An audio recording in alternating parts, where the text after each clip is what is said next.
मैं हूं मुस्तफ़ा हुसैन और मेरे साथ कैमरे के पीछे मेरे सहयोगी दीपक खदाविया।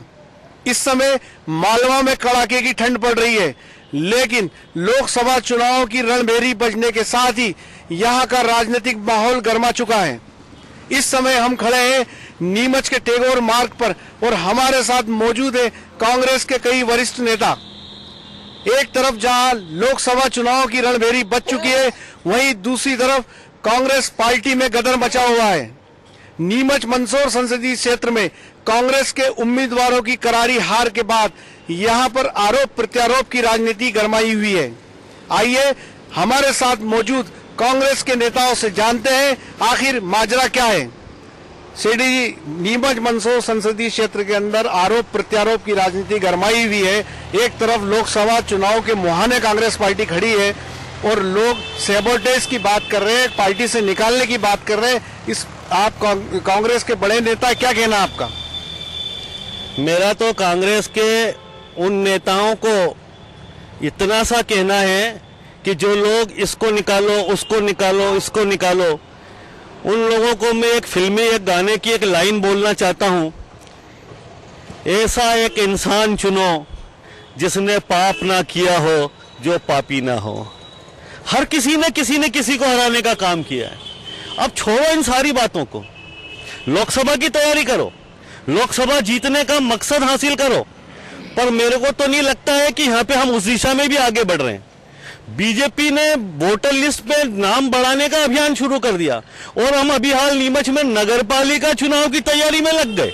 नगरपालिका नवंबर में होनी है, मई में लोकसभा होनी है, पर हमारे यहाँ का जो विधायक का उम्मीदवार था सत्यनारायण पाटीदार, वो पाटीदारवाद अभी भी नहीं छोड़ रहा है। और वो जो एक महेश पाटीदार के नाम पे अभी से ही उसने पार्टी से पूछा नहीं, ताछा नहीं और उम्मीदवार घोषित कर दिया कि ये लड़ेगा लोग नगरपालिका का चुनाव। अरे भाई, कुछ तो सोचो। इसी पाटीदारवाद के कारण तुम नीमच में हार गए।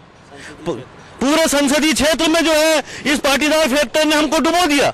कभी पाटीदार के नाम को भानपुरा में चलाया, कभी मंदसौर में चलाया, कभी जावद में चलाया, कभी नीमच में चलाया।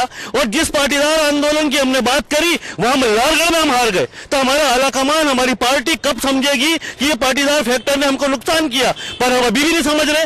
लोकसभा को छोड़ हम नगरपालिका में जुट गए और वहां पे भी एक पाटीदार चाहिए, मंडी में भी पाटीदार दे देना, जिला पंचायत में भी पाटीदार दे देना। ये कर क्या रहे हो आप? एक राजनीतिक बात कर रहे हो या एक जात बिरादरी की बात कर रहे हो? बहुत बड़ी बात की है सेठी जी ने, पाटीदारवाद चल रहा है। दूसरी बात सेठी जी ने कही है कि ऐसा व्यक्ति ढूंढ के लाओ जिसने पाप ना किया हो। कितने सहमत है डॉक्टर साहब? आप पूर्व विधायक है, कांग्रेस के बड़े नेता है आप। देखिए, आप जो सैबोटेज की बात कर रहे हैं कि भीतरघात और लोगों को अनुशासन की बात, ये मैं इससे बिल्कुल सहमत नहीं हूं। कांग्रेस के अंदर लोग एक साथ मिलकर काम करते हैं और ये है कि आदमी समय के हिसाब से चलता है। और जहां तक शेट्टी जी ने एक बात बोली है, जातिवाद, ये बहुत सही बात है कि मंदसौर संसदीय क्षेत्र पूरे देश के अंदर अलग स्तर का है। यहाँ न तो जातिवाद चलता है, न धनबल चलता है और न बाहुबल चलता है।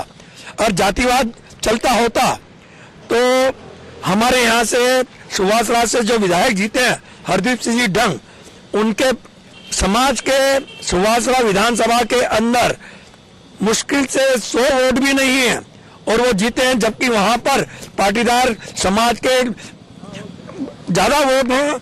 और उन वोटों के हिसाब से ही राधेश्याम जी पाटीदार को भारतीय जनता पार्टी ने टिकट दिया और वे एक बार नहीं 2-2 बार हारे हैं। तो मैं ये नहीं मानता हूं कि कांग्रेस को कहीं नुकसान होने जा रहा है। कांग्रेस बिल्कुल आगे आएगी और जीतेगी और जीत के बताएंगे। पहले भी जब 8 बार हमारे पांडे जी को कांग्रेस के लोगों ने ही हराया था और एक नई युवा महिला ने उनको हराया था। तो आप ये मत सोचिए कि कांग्रेस के पास न तो उम्मीदवार हैं या लड़ाई लड़ने का माध्यम नहीं है। इस क्षेत्र में कांग्रेस ने लड़ाई आजादी के बाद से लेकर आज तक लड़ी है। जिस क्षेत्र में 2 मुख्यमंत्रियों को दिया और उस मुख्यमंत्री लोग यहाँ से चुनाव हारे हैं। भारतीय जनता पार्टी के सुंदरलाल जी पटवा और वीरेंद्र कुमार सकलेचा, इनकी हिम्मत नहीं हुई कि दोबारा वे यहाँ से चुनाव लड़ लें। 80 के बाद एक चुनाव नहीं जीत पाए ये लोग। डॉक्टर साहब ने कहा कि मुख्यमंत्री के उम्मीदवार तक को हराया है, कांग्रेस यहाँ मजबूत है। क्या कहना है आपका? फिर भी जो पार्टी के अंदर गदर मचा हुआ है, पाटीदारवाद की बातें आ रही है, सेबोटेज की बात उठ रही है, क्या कहना है आपका? मध्य प्रदेश में सबसे ज्यादा उम्मीद कांग्रेस की सरकार को, आदरणीय राहुल गांधी जी को ये उम्मीद थी कि मंदसौर में किसान आंदोलन हुआ है और उसको लेकर हम 8 में से 8 सीटें जीतेंगे, जिसके परिणाम विपरीत आए। केवल एक जातिवाद चलाया गया। जो व्यक्ति नीमच में जो व्यक्ति जानते नहीं उसको पाटीदार के नाम पे टिकट दिया, जबकि मेरी पाटीदार के जो नेता हैं हार्दिक पटेल जी से उनसे भी चर्चा हुई थी। उन्होंने कहा इस पाटीदार की तो तीसरी पोजीशन है। ऐसे व्यक्ति को लाके नीमच के कार्य नेताओं से जानकारी नहीं ली गई और हमारी नीमच जिले के मुख्यालय के कारण नीमच के उम्मीदवार को मनासा भेजा गया। इसलिए हमारी सारी सीटें मनासा के उम्मीदवार मंदसौर चलेगा। इससे सारी सीटों पर इफेक्ट आया और सबको इस बात का बड़ा दुख है कि मंदसौर संसदीय क्षेत्र में हम तो सोच रहे थे कि मंदसौर में सबसे ज्यादा सीटें मिलेगी और उसका प्रभाव वहां मिलेगा। हम किसान का जो कर्जा माफ है उस बात को भी 2 लाख रुपए को उठा नहीं पाए। पिछले दिनों विधानसभाओं में हमारे जो विधानसभा से पराजित प्रत्याशी थे उनकी मुख्यमंत्री जी ने मीटिंग करी और उसमें एक बात कही कि हमारे कई उम्मीदवार 300 वोट से 600 वोट से आ रहे हैं और पूरा उन्होंने संगठन को दोष दिया। संगठन के मंडल के लोग हों चाहे वो जिले के लोग हों, खुल के कांग्रेस के विरोध में काम किया। सेक्टर की ये बेकार की बातें रही। हमारे जो राहुल गांधी जी का एक सपना था कि मंडल और सेक्टर तक लोगों को और एक कांग्रेस को सड़क आम कार्यकर्ता और जनता तक ले जाए, उसके परिणाम ठीक विपरीत देखने को मिले हैं। और निश्चित रूप से अगर सभी लोगों ने जितने 120 जो लोग जीते थे हारे हैं प्रत्याशी, उन्होंने एक बात कही कि अगर हमने अनुशासन की कार्रवाई नहीं की तो लोकसभा के चुनाव में लोग और ताकत से कांग्रेस का विरोध करेंगे।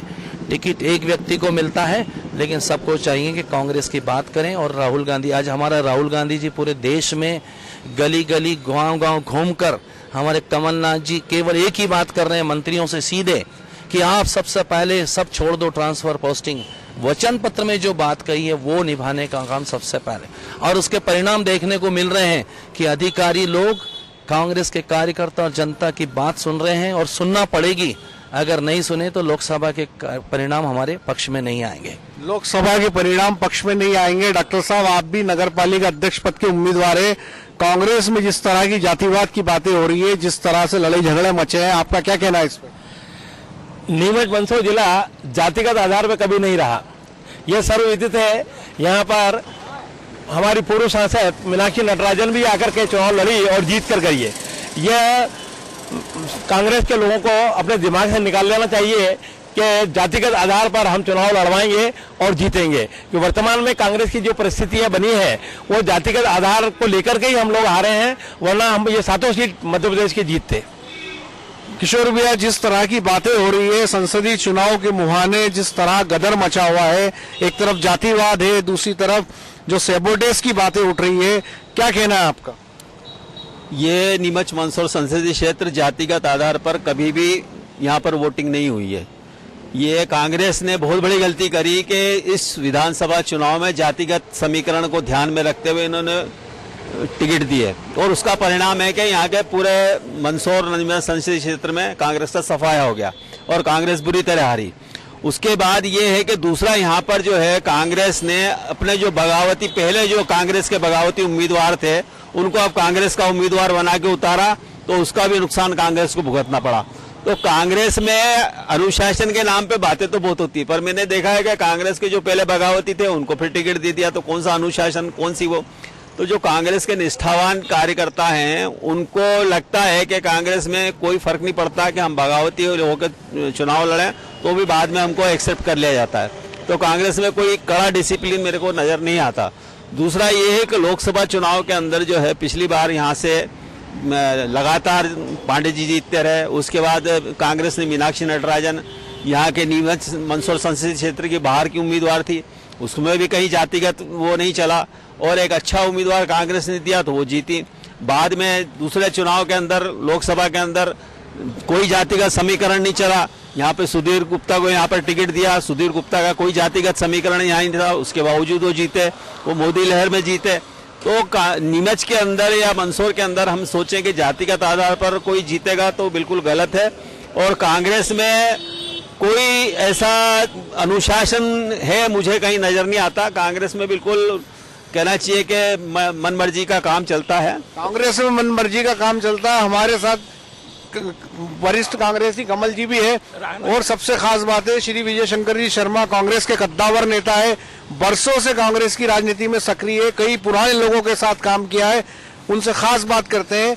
वकील साहब, बताएं आपके जो हालात इस समय नीमच मंदसौर संसदीय क्षेत्र में दिखाई दे रहे हैं, उस पूरे मामले को देख के क्या सोचना है आपका, किस तरह का गदर मचा हुआ है? देखिए, मतलब कांग्रेस पार्टी में कुछ लोग ऐसे गुस्से बैठे हैं जो बीजेपी से हाथ मिलाकर अपना काम निकालते हैं। जब टिकट उनको मिलता है तब तो वो बिल्कुल कांग्रेस की बात करेंगे, जब उनको टिकट नहीं मिलता है तो फिर वो बीजेपी से हाथ मिलाकर चलते हैं। और जो आदमी चुनाव लड़ रहा है कांग्रेस की ओर से, उसे हराने की पूरी कोशिश करते हैं। आप देख लो, अपने मंदसौर जिले संसदीय क्षेत्र में सबसे पहले हमारी मैडम खड़ी हुई, मीनाक्षी मैडम, और उस वक्त बड़े बड़े नेताओं ने उसको हराने की पूरी कोशिश की। उसके बाद भी कांग्रेस संगठित होकर, एकजुट होकर चुनाव लड़े और हम जीते।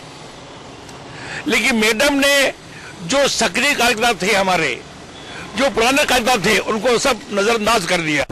जिन लोगों ने उनको हराने की कोशिश की, उनको गले लगा लिया। इससे जो आम कार्यकर्ता जिनने काम किया वो दुखी हो गया और दूर हटता गया। मतलब वकील साहब, हर नेता गलती करता है, फिर बख्श दिया जाता है। मैडम की बात करें या दूसरे उम्मीदवारों की बात करें, क्या आपको वैसा अनुशासन दिखाई नहीं देता जैसा स्वर्गीय सीताराम जी जाजू और स्वर्गीय रघुनंदन प्रसाद जी के जमाने में कांग्रेस के अंदर हुआ करता था? देखिए, सीताराम जाजू, रघुनाथ वर्मा, उनके जमाने में तो एक बात ही अलग थी, उनकी तो बात ही अलग थी। कांग्रेस इतना संगठित था कि जिसके हद नहीं। लगातार 70 से लेकर 90 तक हम जीतते रहे। क्या कारण रहा बाद में हम हारे? क्या कारण रहा कि ऐसी बदमाशियां हुई? हमारे लोग जो कार्यकर्ता काम करते थे, गुटबाजी के कारण से फिर उनको अलग थलग कर दिया गया। क्यों नहीं पूछा उन लोगों को? इतना मन दुखता है वकील साहब ये सब देखने के बाद। देखिए, कांग्रेस में मैं बचपन से, मेरा पूरा परिवार कांग्रेस में रहा है। मेरे फादर सीताराम जाजू के साथ रहे, काम किया। आज ये स्थिति देखते हुए मुझे बड़ा दुख होता है। मैं सन 1991 में ब्लॉक कांग्रेस का अध्यक्ष पद से हटा, 21 साल तक अध्यक्ष रहा मैं। उसके बाद मैं अपने घर बैठा हूँ। किसी कांग्रेस नेता ने ये नहीं पूछा कि भाई क्या कर रहे हो, कांग्रेस में क्या काम कर रहे हो, नहीं किया। लेकिन फिर भी हमने मैडम काम किया, मैडम को जिताया, बहुत मेहनत की हम लोगों ने। लेकिन जीतने के बाद भी मैडम अपने आप को बिल्कुल अलग थलग कर दिया हमको। हम अपना घर बैठे हैं, हमें कोई दुख की बात नहीं है। लेकिन कांग्रेस के कार्यकर्ताओं की होती रही है। ये कांग्रेस के कार्यकर्ता साबिर मसूदी हमारे साथ है। क्या कहना है साबिर, क्या वकील साहब ने कहा उपेक्षा होती है?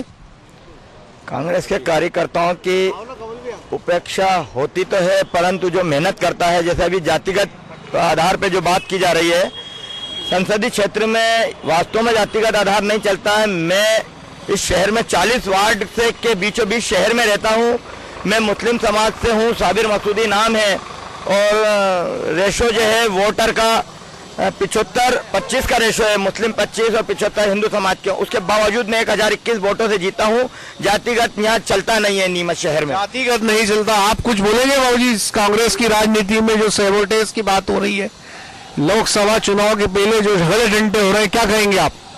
ऐसा है भाई साहब, मीनाक्षी नटराजन ने अपना अलग से गुट बनाया और वो उसकी कार्यशैली से कोई संतुष्ट नहीं है, इतना ही कहना बस। उनकी कार्यशैली से संतुष्ट नहीं है, ये एक बुजुर्ग कांग्रेसी है।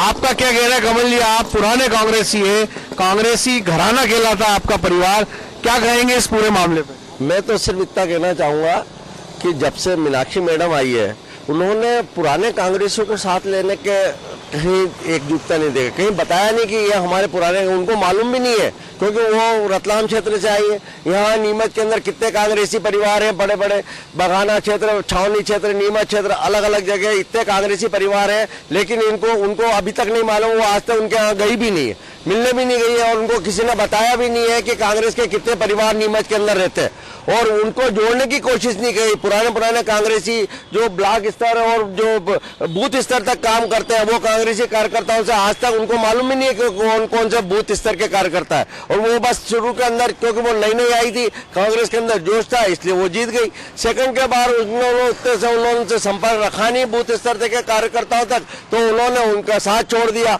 अब वो कांग्रेस के लोग जो है वो मैदान में आते नहीं है, कुछ डरते हैं भाजपा के गुंडागर्दी से, उससे क्योंकि सरकार बीजेपी की थी, इसलिए वो सामने नहीं आते हैं। इसलिए कांग्रेस कमजोर होती जा रही है। यदि कांग्रेस को मजबूत करना है तो बूथ स्तर तक के कार्यकर्ताओं के पास कांग्रेस के नेताओं को जाना पड़ेगा, उनके पास मिलकर बात करनी पड़ेगी, उनसे बैठकें करनी पड़ेगी और उनके काम करने पड़ेंगे और उनकी समस्याओं को सुनना पड़ेगा, तब जाके ही कांग्रेस मजबूत हो सकती है। अन्यथा कांग्रेस की यही हालत रहेगी जैसी पिछले समय से होती आ रही है। बहुत बड़ी बात कही है कमल जी ने। उन्होंने साफ तौर पे कहा कि जिस तरह से कांग्रेस पार्टी के अंदर गुटबाजी पनप रही है, और उन्होंने राहुल गांधी की करीबी मीनाक्षी नटराजन पर आरोप लगाया कि वे इतने साल के बावजूद जो नीमच मंदसौर संसदीय क्षेत्र के ठेठ कांग्रेसी परिवार है उन तक को नहीं जानती है। तो कुल मिला के एक तरफ जहां मालवा का मौसम सर्द है, वहीं दूसरी तरफ मालवा में लोकसभा चुनाव की रणभेरी बजने के बाद राजनीति गरमाई हुई है। कांग्रेस में आरोप प्रत्यारोप की राजनीति चल रही है। कांग्रेस में सैबोटेज पर कांग्रेस कार्यकर्ताओं को बाहर निकालने की बात चल रही है। मेरे सहयोगी कैमरामैन दीपक खताविया के साथ मुस्तफा हुसैन, नीमच।